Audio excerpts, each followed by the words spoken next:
아멘. 예수님께서 비판하신 것에 대해서 우리가 무작정 안 좋게 보는 습관이 있습니다. 그런데 예수님께서 어떤 것을 비판했을 때 그것 자체를 비판했다기보다는 그것이 잘못 사용된 것에 대해서 비판하시는 경우가 많습니다. 장로들의 전통에 대해서 예수님께서 비판하셨습니다. 그러면 우리는 쉽게 장로들의 전통은 다 나쁜 것이다 그렇게 오해할 수 있습니다. 그렇지 않습니다. 예수님께서는 장로들의 좋은 전통인데 그 좋은 전통이 나쁘게 사용되는 것에 대해서 책망하신 것입니다. 참 좋은 전통인데 그 전통을 지키다가 보니 놀랍게도 하나님의 말씀을 깨뜨리게 되는 전통이 있습니다. 그 부분에 대해서 예수님께서 책망하신 것입니다. 전통 자체에 대해서 예수님께서 비판하시거나 배척하지는 않으셨습니다. 예를 들면 이렇습니다. 16세기 종교개혁, 교회를 개혁하고 신앙을 개혁할 때에 아나베프티스트라는 신앙의 전통 가진 분들이 있었습니다. 그분들은 맹세하지 마라는 예수님의 말씀을 문자 그대로 받아들여서 참 많이 억울하게 많이 죽었습니다. 아나베프티스트 선배들은 이렇게 생각했습니다. 맹세하지 말라고 했으니까 모든 맹세가 나쁜 거다. 국가를 위한 맹세, 군주를 위한 맹세도 하지 말고 예 아니요만 대답하는 것이 말씀에 맞다. 그렇게 하다가 가톨릭 국가에도 잡혀 죽고 개신교 국가에도 잡혀 죽고 참 많이 죽었습니다. 오해를 한 것입니다. 예수님께서 맹세하지 말라는 것은 헛된 맹세, 거짓된 맹세를 하지 말라는 말씀입니다. 사도 바울도 맹세를 했고 예수님께서 하나님께서 십계명 구약에 맹세하라고 하나님의 이름으로 맹세하라고 말씀하셨습니다. 지금도 우리는 맹세하고 있습니다. 대표적인 게 세례 서약할 때 하나님 앞에 우리는 맹세하고 있습니다. 유아 세례 받을 때 서약하고 맹세합니다. 결혼식 할 때에 하나님 앞에 서약하고 맹세합니다. 결혼식 할 때 남편과 아내가 서로에게 맹세하는 게 아니라 하나님께 맹세합니다. 그리스도께서 교회를 사랑하신 사랑으로 이 아내를 평생 사랑하겠습니다라고 하나님께 내가 맹세하는 것입니다. 교회가 그리스도께 복종하듯이 내가 이 남편에게 복종하기로 하나님께 맹세하는 것입니다. 하나님께 한 맹세는 깨뜨리는 것은 합당하지 않습니다. 정당한 이유 없이 맹세를 깨뜨리면 안 됩니다. 예수님께서는 헛되고 거짓된 맹세를 하지 말라 하셨지 맹세 자체를 하지 말라 그렇게 하지 않았습니다. 장로들의 전통도 마찬가지입니다. 지금 예수님께서는 장로들의 좋은 전통이었는데 뜻밖에도 하나님의 말씀을 깨뜨리게 되는 전통에 대해서 책망하십니다. 정말로 좋은 전통인데 어떻게 하나님의 말씀을 깨뜨리게 되나 다음 주에 구체적으로 말씀드리겠습니다. 우리 한국 교회의 우리 습관 가운데 참 좋았던 전통인데 그 전통을 갖고 있다 보니 오히려 하나님의 말씀을 거룩한 생활을 깨뜨리는 전통이 우리 가운데 분명히 있습니다. 그러나 오늘 예수님께서 하신 말씀의 초점은 신앙의 선배들, 장로들, 믿음의 선배들을 통해 주신 좋은 전통이 있는데 그 전통은 믿음의 열매입니다. 이런 전통은 지키고 잘 보존해서 넘겨줘야 될 책임이 교회에 있습니다. 오늘 있었던 예도 참 좋은 전통입니다. 여러분 구약의 율법을 읽어보시면 하나님의 관심은 두 가지에 있습니다. 한 가지는 죄고 한 가지는 더러운 부정한 것입니다. 하나님은 죄를 싫어하십니다. 그래서 죄는 참 미워하셔서 죄를 지은 죄인이 회개할 때 그 죄인은 용서하지만 죄는 반드시 죽이도록 되어 있습니다. 동시에 하나님의 관심은 하나님을 믿는 백성들이 자녀들이 깨끗하고 정결하게 살기를 원하십니다. 죄는 아닌데 더러운 것, 불결한 것, 부정한 것에서 하나님께서는 자기의 자녀들이 멀리하기를 원하십니다. 우리가 자녀들에 대해 가지고 있는 관심하고 똑같습니다.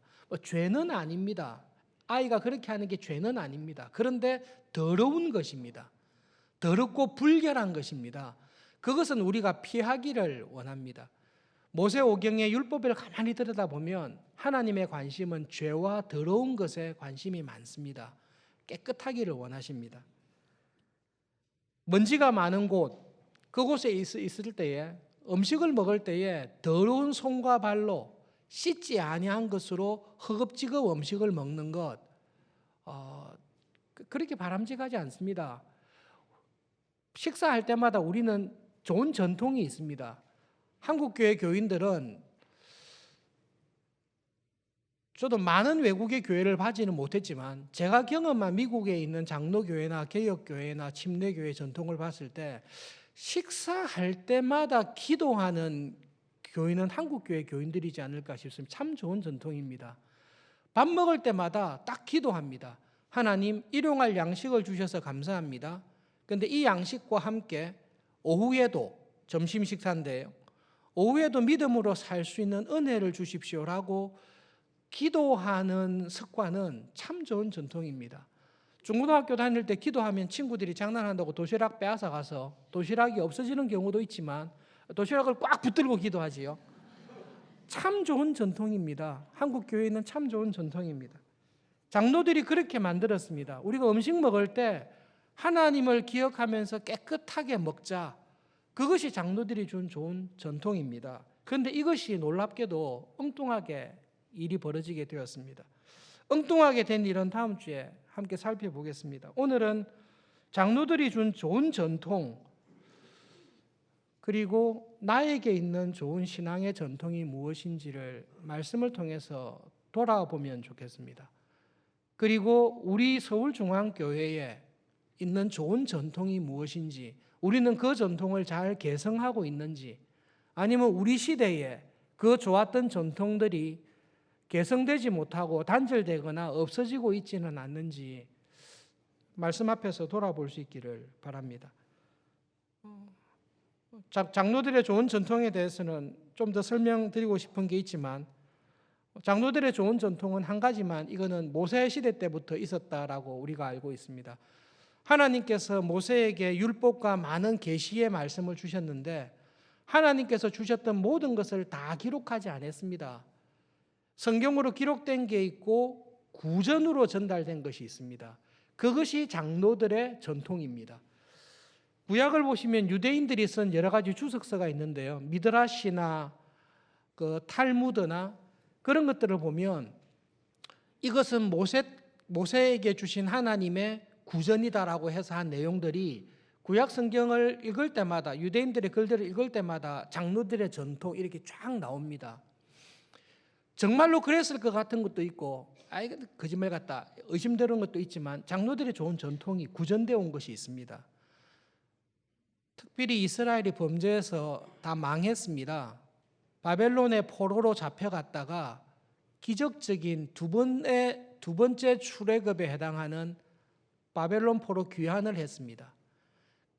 에스라가 하나님의 멸망을 받아서 우리에게 왔던 재앙을 돌아보면서 우리가 하나님의 말씀을 더 철저하게 지키자, 정말로 하나님 말씀에 합당한 삶을 살자라고 개혁한 것이 에스라의 개혁입니다.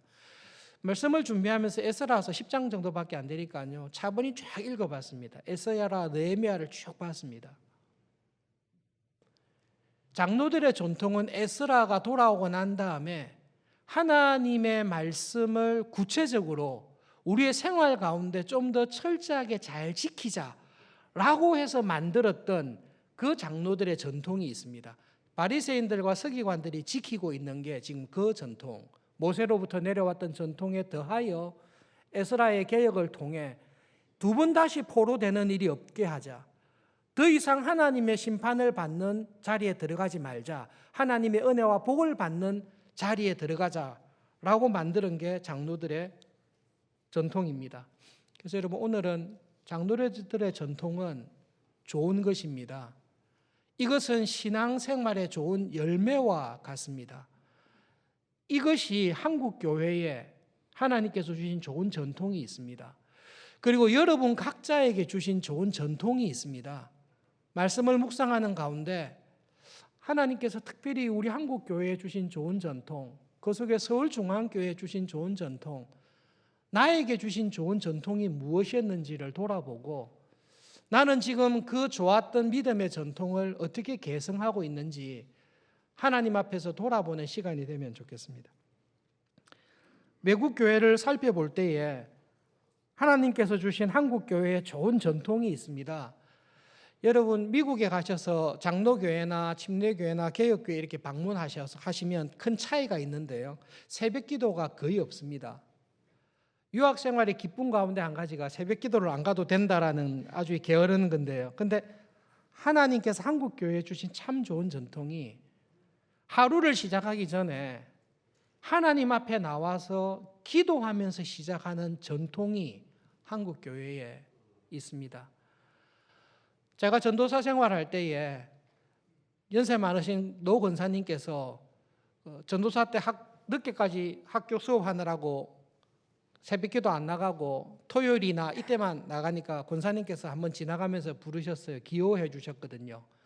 하면서 권사님께서 웃으면서 이야기하셨어요. 전도사님, 우리 때는 전도사가 새벽기도 안 하는 거는 꿈도 못 꿨어요. 항상 지적해 주셨습니다. 방학 때는 열심히 나갔습니다. 방학 때는 열심히 나갔는데 학기 중에는 뭐 핑계죠. 지금 돌아보면 핑계죠. 그 권사님께서 사랑하는 마음에 여러 번 말씀해 주셨는데요. 그래서 기도가 저의 생활 가운데 참 부끄럽고 부족한 부분입니다. 그런데 하나님께서는 새벽 기도의 전통을 한국 교회에 주셨습니다. 장로님, 집사님, 권사님, 교회에 직분 맡은 분들은 하루를 시작하기 전에 항상 새벽에 와서 교회를 위해서 자신의 삶을 위해서 기도하며 가던 전통이 있었습니다. 서리 집사가 새벽기도 안 오는 것은 누가 되지 않지만 직분자들이 새벽기도 안 오면 조금 눈총을 받는 그런 전통이 한국 교회에 있었습니다. 수요 기도에도 한국 교회에 있는 참 좋은 전통입니다. 일주일에 반을 지냈을 때 하나님 앞에 나와서 말씀을 듣고 저녁에 기도하며 은혜로 살아갈 수 있는 힘을 얻는 수요 기도의 전통도 한국 교회에 주신 참 좋은 전통입니다. 한국 교회사가 길지 않습니다. 1885년에 장로고 감리교 선교사가 왔습니다. 선교사들이 한국 교회인들을 봤을 때 자기들이 놀란 게 있습니다. 그래서 한국 교회의 교인들을 별명을 붙였습니다. 한국 교회 교인들은 바이블 러빙 크리스찬이다. 이 사람들은 하나님의 말씀에 대한 열심이 특심하다. 그것이 선교사들이 발견한 한국 교회의 참 좋은 전통입니다. 외국에서 선교사로 파송될 정도의 경건과 신앙을 가진 사람들이 보기에도 하나님께서 한국 교회, 선교지와 같은 한국 교회에 일어나는 교인들의 변화를 볼 때에 너무 감탄한 게 한국 교회 교인들은 너무나 말씀을 사랑한다. 선교사인 우리가 볼 때도 너무 사랑한다. 그것이 한국 교회의 큰 전통입니다. 교회의 어떤 모습으로 나왔는가 하면 저보다 연배가 많으신 분들은 다 기억하실 겁니다. 제가 중학교, 고등학교 때까지 교회에서 주일 예배를 드리기 전에 11시에 예배를 드리면 10시 반부터 30분간 목회자가 인도하는 성경 공부가 우리 교단에 거의 다 있었습니다. 그래서 세례교인 이상 열심히 믿는 교인들은 주일 11시 예배를 드리기 전에 10시 30분에 담임 목사님이나 전임 부목사님이 인도하는 성경 공부에 참석하기 위해 교회에 일찍 왔습니다. 저희 아버님을 통해 어머님을 통해 오늘은 예배를 통한 은혜도 컸지만 예배 전 그 목사님의 성경 공부의 말씀을 통해 주신 은혜가 참 컸다.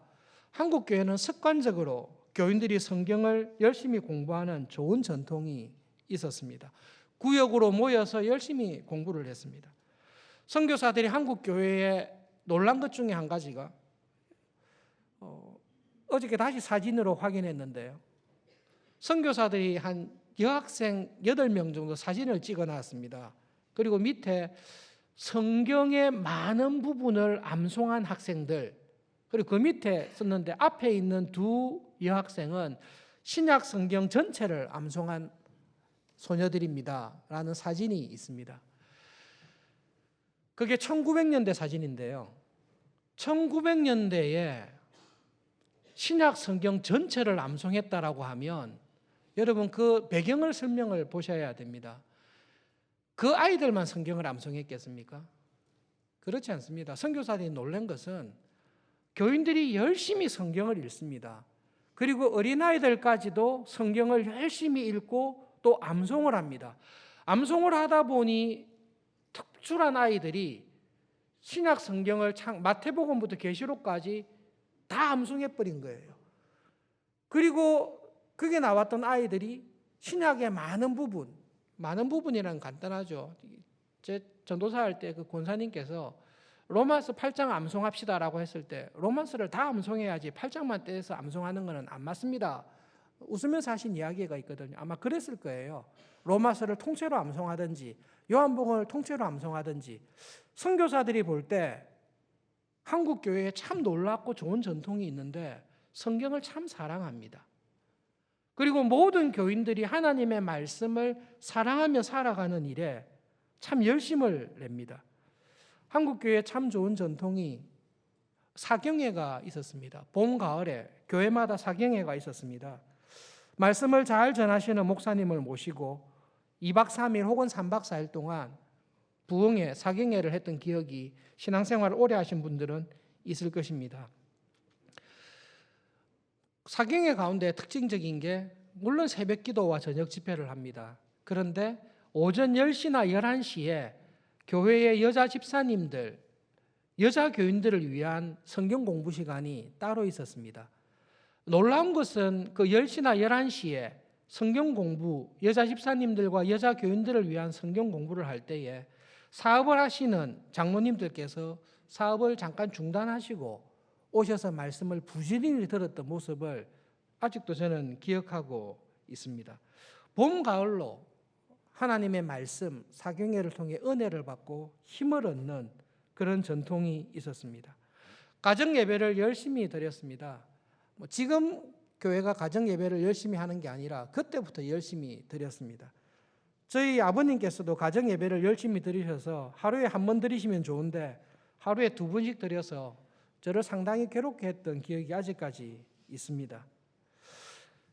1885년에 하나님께서 한국 교회에 복음을 전하기는 은혜를 주시고 그 복음 안에 신앙의 선배님들, 어른들, 장로님들, 장로들의 전통, 믿음의 선배들의 전통이 쭉 내려오다가 1970년대 후반부터 한국 교회에 하나님께서 특별한 은혜를 더 주셨는데요. 1970년대 후반부터 한국 교회에 개인적 경건 생활을 위한 큐티와 말씀 묵상의 흐름이 한국 교회에 크게 한번 일어났습니다. 그리고 그때부터 성경 공부 교재들이 한국 교회에 많이 선교 단체들을 통해 쏟아지게 되었습니다. 이러한 참 좋은 전통 속에서 자라는 은혜와 복이 있습니다. 여러분, 우리가 신앙생활을 할 때에 내가 어떤 신앙의 전통 속에서 영향을 받고 자랐는가는 굉장한 큰 유익이 됩니다. 지금 돌이켜보면 하나님께서 제가 대학 시절에 제가 대학과 대학원 7년 동안 그 대학 생활을 했었는데요. 7년 동안 제가 80년대에 경험했던 그 은혜는 1885년 이후로 하나님께서 한국교회에 주셨던 그 은혜들이 한 곳에 이렇게 모여져 있는 그 전통 속에서 제가 한 7년을 지냈습니다. 좋은 전통이 어떤 유익을 주는지 그 7년 동안의 대학부 생활을 통해 경험했던 것을 잠깐 살펴보고 말씀드리겠습니다. 대학부에서 신앙생활할 때에 큐티 운동이나 경건 운동이 있었기 때문에 매일 큐티를 하고 가지 않으면 거의 좀 멸시를 받는 분위기였습니다. 조 성경 공부할 때 매일 큐티한 것을 나누고 생활을 나누었습니다.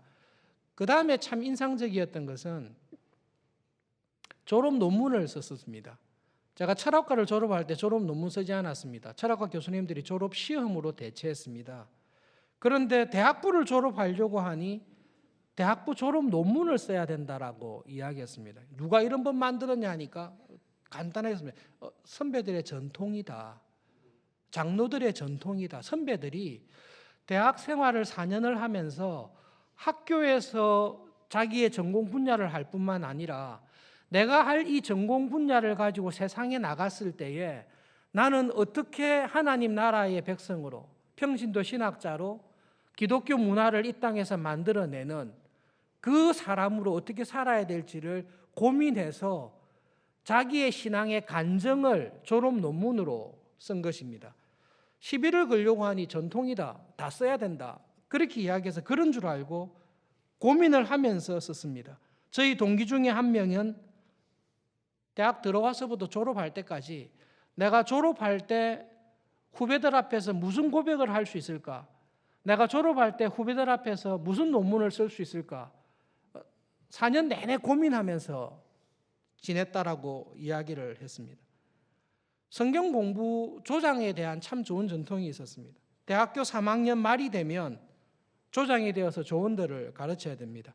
1, 2년밖에 차이 안 납니다. 1, 2년밖에 차이 안 나는 후배들을 가르칠 재주가 있습니까? 후배들이 저보다 더 똑똑한 경우도 많습니다. 조장이 되고 난 다음에 선배들이 신학서적 3권을 갖다 주면서 이번에 열왕기서 공부하는데 읽어야 될 필독서 3권이니까 무조건 읽고 와라. 이런 법이 어디 있습니까? 전통이다. 선배들이 다 그렇게 했다. 아주 간단하게 반론을 제압했습니다. 이 전통이다.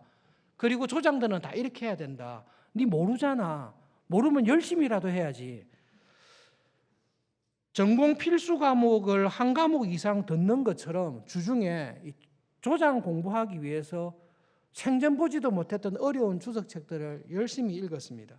그리고 토요일 날 그 좋은 시간에 선배 조장 밑에 앉아가지고 2~3시간씩 매주일 앉아서 조장 성경 공부를 하게 만들었습니다. 뭐 이런 법이 어디 있습니까? 뭐 좋은 전통이다. 그냥 따라해라. 그 좋은 전통 속에서 성경을 어떻게 공부하고 배워야 될지를 알게 되었습니다. 저는 성경 공부는 신학교에서 안 배웠습니다. 그리고 신학교는 성경 공부 안 가르쳐 줍니다. 여러분 믿으십시오. 신학교는 신학을 가르치지 성경 공부하는 것은 안 가르칩니다. 성경 공부는 선배들에게 교회에서 배웠습니다. 대학부 4년, 7년 내내 여름에 학위봉사를 가고 겨울에 수련회를 했습니다. 학위봉사 9박 10일, 10박 11일 좀 길게 했습니다. 20명의 대학생들이 여름 성경학교 다 맡아서 하고 마을 노력봉사 다 맡아서 하고 가가호 전도하는 것, 온 마을을 돌아다니면서 매일 전도하고 수련회 기간 내내, 학위봉사 기간 내내 저녁 부흥회를 했습니다. 선배를 모시고 와서 부흥회 하는 것. 9일이나 10일 정도 지내는 거는 뭐 견딜 수 있습니다. 그런데 임원이 되고 나니까 이거 9일, 10일 준비하기 위해서 한 달을 합숙을 했습니다. 집에 못 들어가고 대학부실에 누워가지고 한 달 내내 합숙을 하고 교회 예산이 없기 때문에 선배들의 명단을 다 받아서 선배들 직장에 집에 다 찾아가서 인사하고 밥 얻어먹고 후원금 받아가지고 하니 이게 여름 한 달 내내 학위봉사로 시간이 다 갔습니다. 받은 은혜가 컸습니다. 이게 고생하는 것 이상으로 받은 은혜가 컸습니다.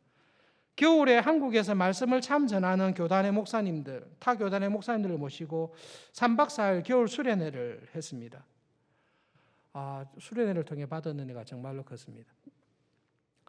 조장으로 한 학기 내내 한 은혜하고 겨울 수련회에 받았던 은혜하고 비교해 보면 겨울 수련회 때 받았던 은혜가 한 학기 열심히 공부한 것을 능가할 정도로 겨울 수련회의 은혜가 컸습니다. 결론적으로 그 시절을 돌아보면 죄를 짓고 싶어도 죄 지을 시간이 없었습니다. 정말로 그렇습니다. 죄 지을 여유가 없었습니다. 이게 경건 생활, 믿음 생활 하기에 너무 바빠가지고 딴 생각하거나 죄 지을 겨를이 없게 교회가 만들어 놓았습니다.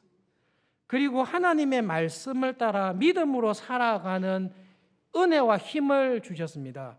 저뿐만 아니라 저와 비슷한 경험을 하셨던 저 이상의 연배되는 어르신들, 장로님, 집사님, 권사님들은 다 아실 겁니다. 이렇게 살아가다 보면 하나님께서 2가지 은혜를 주시는데요. 하나님의 말씀을 사랑하고 믿음으로 살아가는 사람을 하나님께서 형통하게 복 주시구나 라는 것을 경험을 했습니다. 세상적으로 성공하거나 직장에서 잘 되거나 사업이 잘 되거나가 사실은 주된 목적이 아니었습니다.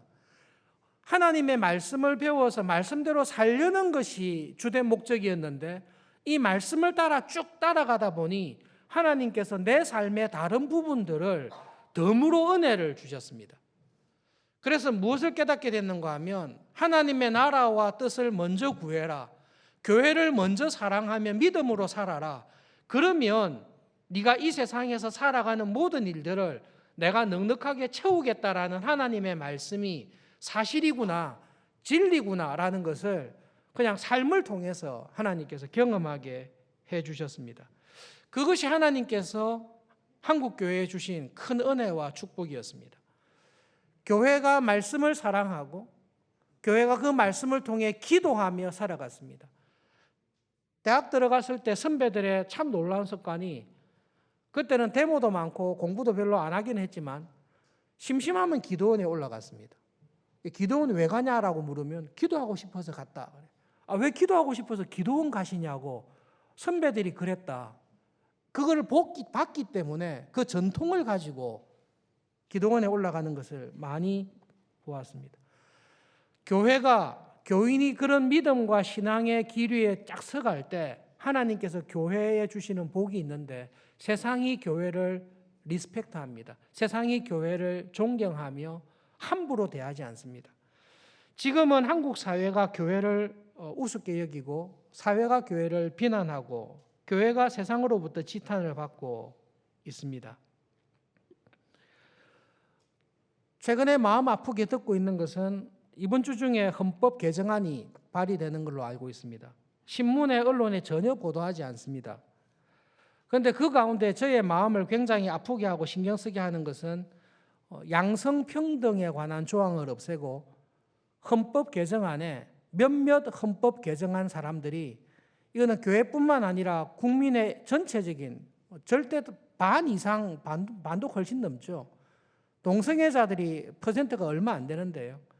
그 사람들을 위해서 양성평등의 헌법 조항을 삭제하고 성평등이라는 것으로 조항을 바꾸어서 헌법을 발의했습니다.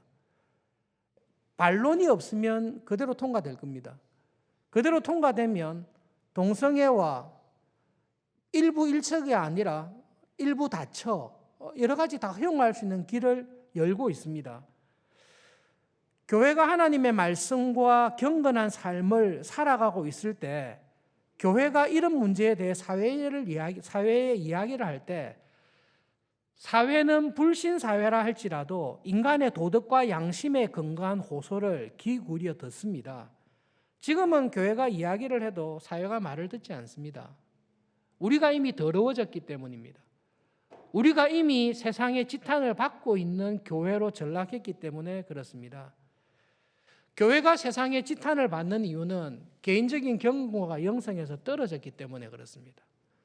좋았던 신앙의 전통들이 하나하나씩 다 무너져서 이제는 신앙인이라 하지만 믿음으로 살아가는 참 좋은 모습, 저 교회는 세상에 있으나 세상과 좀 다르구나, 그러한 모범을 보여주는 저 교회가 있기 때문에 저 교인이 우리 직장에, 저 교인이 내 곁에 있기 때문에 내가 저 사람이 있을 때는 함부로 못하겠구나, 이러한 두려움과 경건의 능력이 교회에서 상실되어 있습니다. 예수님께서는 참 좋은 전통에 대해서 비판하신 거 아닙니다. 좋은 전통을 왜곡한 것을 지적하신 것입니다. 참 좋은 전통, 신앙의 전통을 가지고 있는 것은 반드시 필요하고 너무나 중요한 일입니다. 예수님의 말씀을 생각하면서 우리 잠깐 돌아보겠습니다. 여러분 개인적으로 어떤 신앙의 좋은 전통을 가지고 있습니까? 여러분 자녀들에게 네가 아빠를 생각할 때에 아빠의 믿음 생활과 신앙 생활을 인생을 돌아볼 때에 너가 볼 때에 나에게 있는 우리 가정에 있는 참 좋은 신앙의 전통이 무엇이냐라고 물어봤을 때에 자녀들이 여러분의 모습을 보고 어떤 신앙의 전통을 기뻐하겠습니까?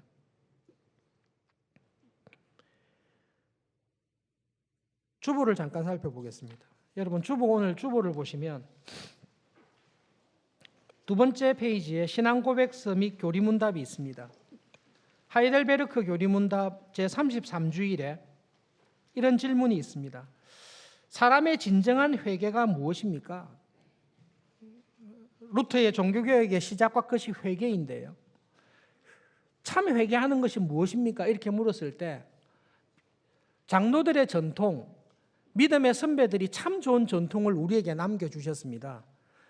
너무나 풍성하고 분명하게 진정한 회개가 뭔지를 정확하게 쉽게 가르쳐 줬습니다.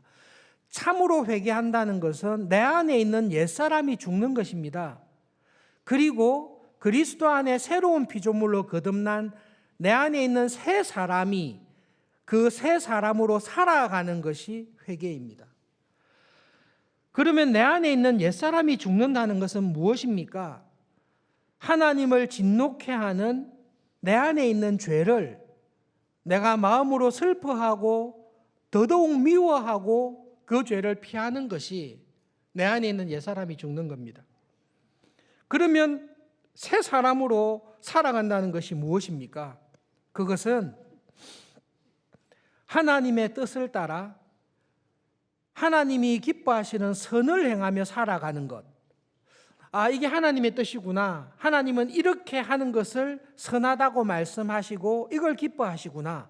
그렇게 살아가는 것을 내가 사랑하고 그렇게 살아가는 나를 기뻐하는 것. 그것이 새 사람으로 살아가는 것입니다. 나에게 하나님께서 기뻐하시는 참 좋은 신앙의 전통이 있습니까? 라고 할 때 여러분 지난 10년간의 생활을 한번 돌아보십시오.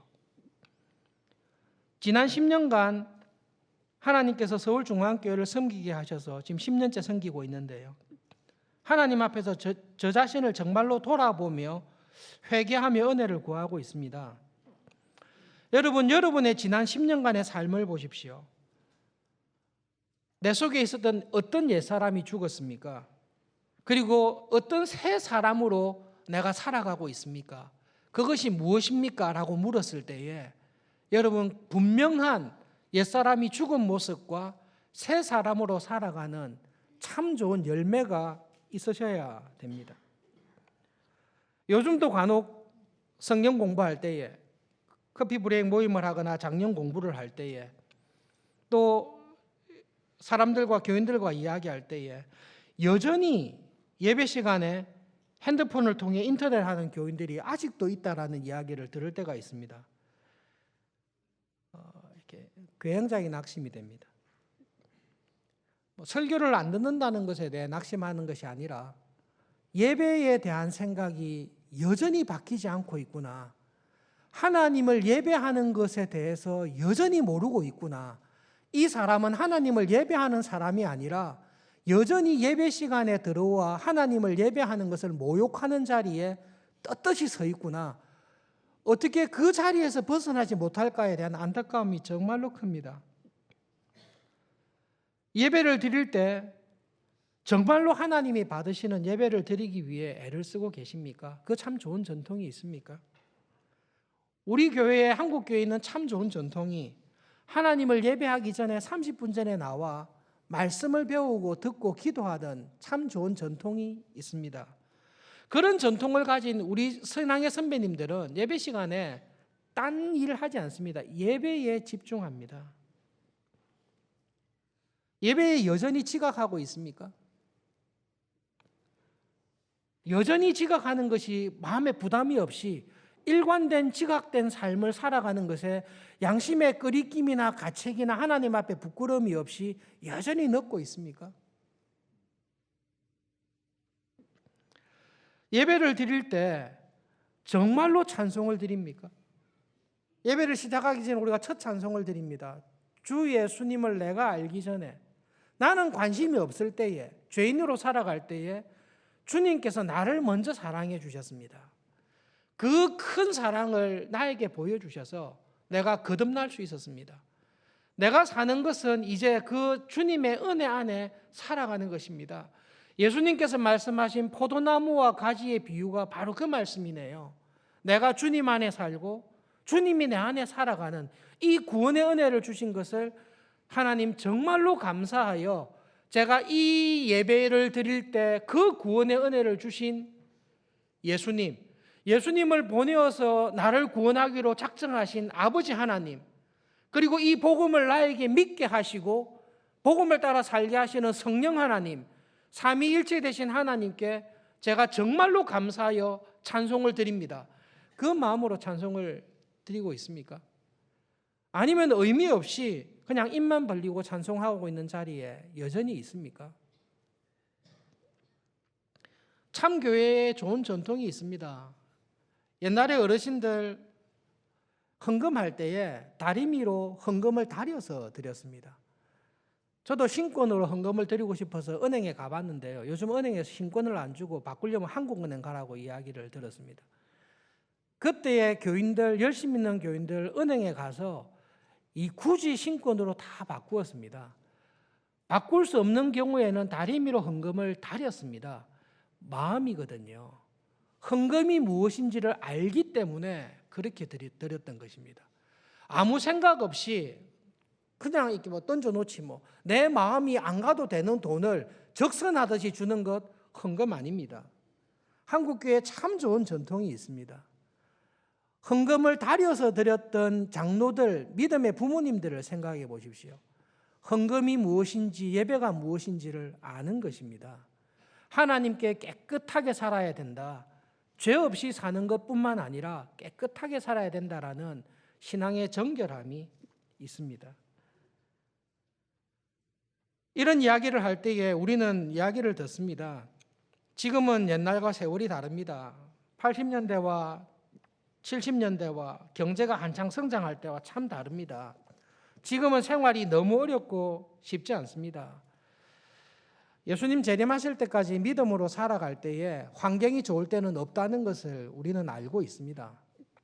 그러므로 우리가 하는 것은 다 핑계입니다. 민수기를 공부하면서 유대인 랍비 아키바에 관한 일화를 보게 되었습니다. 로마가 점령하고 있을 때 로마가 토라, 구약의 율법을 가르치는 일을 금지하고 가르치는 사람은 사형에 처하겠다라고 명령을 내렸습니다. 당대에 유명했던 랍비 아키바가 그 로마의 명령을 듣고도 유대인들을 불러서 토라를 열심히 가르쳤습니다. 염려하는 유대인이 걱정을 했습니다. 잡히면 죽으실 텐데요. 어떻게 토라를 계속 가르치십니까? 랍비 아키바가 예화를 한 게 그 사람에게 들었습니다. 여우가 물가에 가서 물고기를 보고 잡아 먹고 싶었습니다. 물속에 있는 고기를 잡지 못하니까 고기야 나와라, 나하고 놀자, 재밌게 해줄게. 물고기가 콧방귀를 뀌고 가지 않았습니다. 마침 그때 어부가 와서 그물을 쳐서 물 연못에 있는 물고기를 잡으려고 그물로 조여 들어왔습니다. 여우가 기회를 얻어서 고기한테 말했습니다. 고기야, 어부들이 너를 잡으려고 하니 너 물속에 있으면 그물에 잡힌다, 죽는다. 빨리 이 땅으로 와서 나와 친구로 지내자. 여우가 이야기했습니다.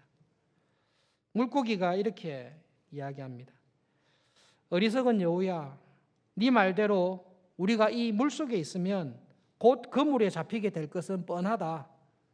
그러나 우리가 물 밖으로 나가면 당장 숨도 못 쉬고 죽는다. 그물에 잡히는 한이 있어도 물 밖으로 나갈 수 없다. 랍비 아키바가 그 걱정하는 유대인에게 이렇게 말을 했습니다. 우리는 토라, 하나님의 말씀에 물 밖으로 나가면 곧 죽는 민족입니다. 잡히더라도 위험하더라도 토라 공부, 하나님의 말씀을 공부하는 것을 멈출 수는 없습니다. 토라를 향해 달려가다가 죽을 수는 있지만 토라를 떠나서 죽을 수는 없습니다. 하나님의 말씀을 따라 살다가 죽을 수는 있어도 살기 위해서 하나님의 말씀을 버릴 수는 없습니다. 그것이 신앙의 전통입니다. 그것이 에스라의 개혁을 통해서 했던 신앙의 전통입니다. 그것이 장로들의 좋은 유전입니다. 최근에 교인을 진방하면서 이야기를 나누었습니다. 경건하게 신앙생활 하려고 애를 쓰는 부부인데요. 매일 큐티를 잘 합니까? 가정 예배를 잘 드리십니까? 교회 성경 공부에 참여하고 있습니까? 그 부부가 성경 공부에 참여하고 싶은데 주일날 자녀 둘을 돌봐야 되는 문제 때문에 성경 공부에 참석하기 어렵습니다. 권면을 했습니다. 남편이 아내를 위해서 주일날 주보에 광고 나왔죠, 그죠? 작년 성경 공부 과정 길어야 90분입니다. 넉넉 잡고 2시간입니다. 남편이 아내가 하나님의 말씀을 배우기 위해 주일날 2시간 동안 아이를 볼 수 있겠습니까? 그리고 성경 공부 마치고 난 다음에 교회에 기도회가 있습니다. 여자 집사님들이 주로 많이 참석하셔서 단일 기도회를 하는데요. 그 기도 시간도 길어야 2시간입니다. 그것을 위해서 공부에 하기 위해서 남편이 아내의 신앙 성장과 믿음 생활을 위해서 주일날 아이를 서너 시간 동안 혼자 볼 수 있겠습니까? 여러분, 우리 교회 성경 공부 절대 많이 하는 교회 아닙니다. 여러분, 오늘 나오는 간지를 보십시오. 출애굽기 하고 교회론하고 에베소서 합니다. 몇 번 합니까? 10번 합니다. 1년이 52주입니다. 봄과 가을에 성경 공부 다 참석하셔도 52주에 반도 안 되는 20주밖에 공부하지 않습니다. 공부를 많이 하는 거 아닙니다. 바이블 러빙 크리스찬의 전통을 가진 한국 교회에 볼 때에 우리는 공부를 하는 척하고 있을 뿐이지 열심히 하는 거 아닙니다. 제가 심한 말씀 드리는 거 아닙니다. 그 부부가 참 마음에 기쁜 마음으로 응답해 주어서 좋습니다. 이번 학기는 남편이 아들을 데리고 집에서 아내가 성경 공부 들어갈 때 교회론을 들어가든 십계명을 들어가든 에베소서를 들어가든 그리고 그거를 마치고 아내가 기도회에서 열심히 가정을 위해 앞으로의 삶을 위해 자신을 위해 기도하고 은혜 받는 시간을 위해 남편이 애를 써보겠습니다. 그것이 참 좋은 신앙의 전통입니다. 다 바쁘고 힘듭니다. 주중에 자녀들을 돌볼 시간이 없습니다. 주일이라도 함께 있기를 원합니다. 그래서 남편도 성경 공부하지 않습니다. 아내도 성경 공부를 하지 않습니다. 자녀들도 성경 공부를 하지 않습니다. 온 가족이 성경 공부를 하지 않고 말씀의 은혜 안에 거하는 일에서 물을 떠나게 됩니다. 물을 떠나면 우리 속에서 나오는 것은 우리 안에 있는 옛사람의 습성밖에 나올 길이 없습니다. 작년 공부를 안 하신 분들 기쁜 마음으로 하나님 말씀을 배우고 기도하는 일에 열심히 들어오십시오. 우리 교회에 참 좋은 전통이 있습니다.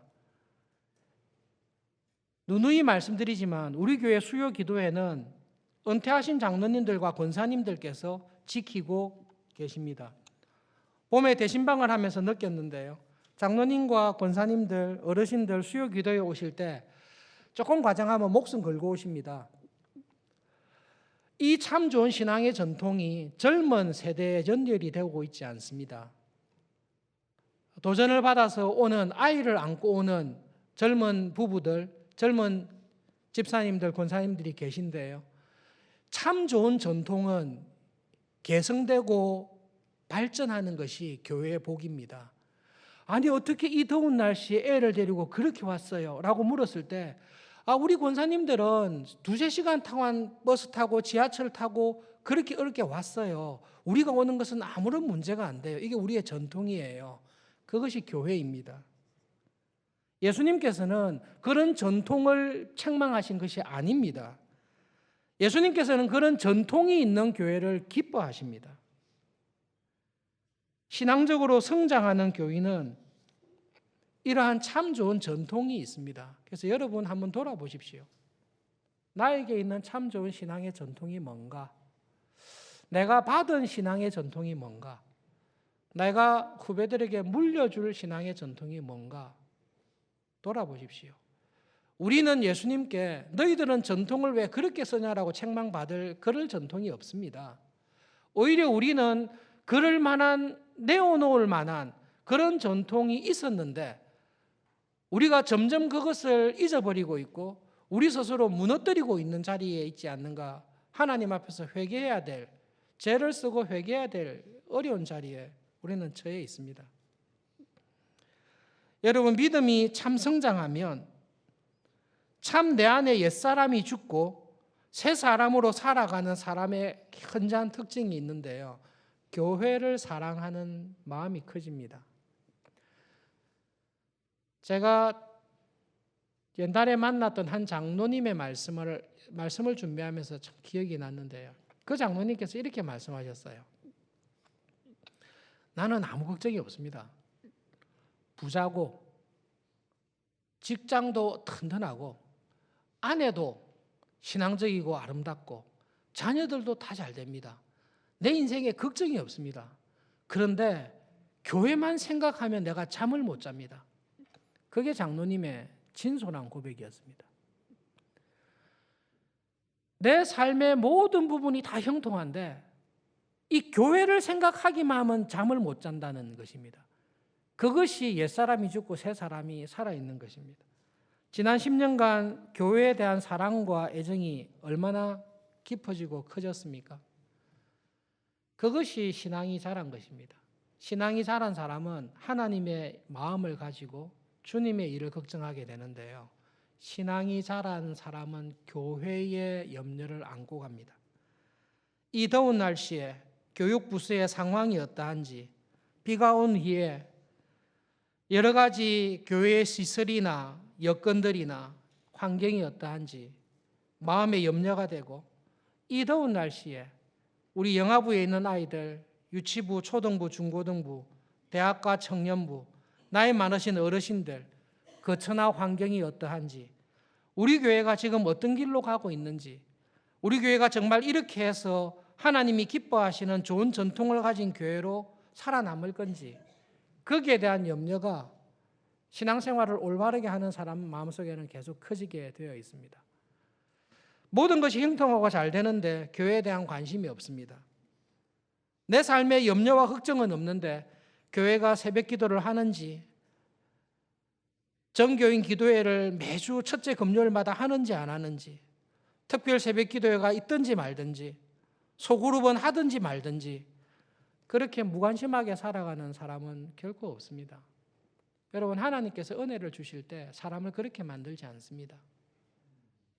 하나님께서 은혜를 주실 때 사람을 뒤집으십니다. 사람을 바꾸십니다. 그게 참 좋은 전통으로 나오는 것입니다. 하나님 보시기에 하나님께서 참 기뻐하는 좋은 전통을 만드실 수 있기를 바랍니다. 그리고 그 좋은 전통을 잘 계승해 주시기를 바랍니다. 하나님께서 여러분을 기억하실 때 이러한 참 믿음과 신앙을 가지고 살아갈 수 있기를 바랍니다. 결론적으로 부탁드리고 싶은 게 있는데요. 여러분, 언제든지 서울중앙교회를 떠나실 마음이 있습니까? 기분 나쁜 일이 있으면, 수 틀리는 일이 있으면 나 딴 교회로 가버린다, 그런 마음이 있습니까? 아니면 예수님께서 이 교회를 생각하고 사랑하듯이 내가 이 교회에 짐을 지겠다라는 마음이 있습니까? 하나님께 감사드리는 것은 교회를 생각하는 마음으로 그 멀리 있어도 수요 기도회에, 금요 기도회에, 특별 새벽 기도회에 오시는 그러한 신앙의 참 좋은 선배들의 모습을 보고 도전받는 사람들이 일어나는 것 보면서 감사합니다. 교회 가까운 곳으로 이사 가기 위해서 애를 쓰는, 마음을 쓰는 이사 오는 교인들을 보면서 하나님의 은혜에 감사합니다. 직분을 맡겼을 때에 하나님, 제가 이 교회를 위하여 짐을 지겠습니다. 직분자가 되고 싶습니다. 되기를 원합니다. 그런 기도를 하는 사람들을 볼 때에 하나님께서 참 좋은 은혜와 참 좋은 복을 주시기를 진심으로 바라고 있습니다. 여러분, 내가 교회다라고 생각하십시오. 목회자가 교회다, 이거 로마 가톨릭 교회에서 하는 이야기고요. 내가 교회입니다. 여러분이 교회입니다. 여러분이 교회를 사랑하고 생각하는 것, 그것이 이 교회를 세우게 되어 있습니다.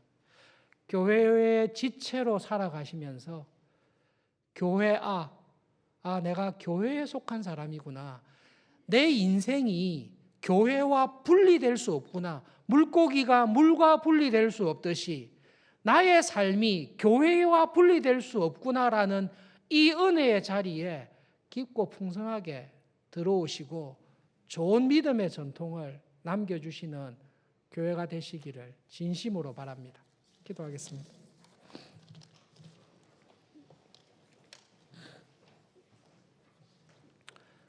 예수님, 바리새인들과 서기관들에게 장로들이 준 좋은 전통을 왜곡한 것에 대해 주님 책망하셨습니다.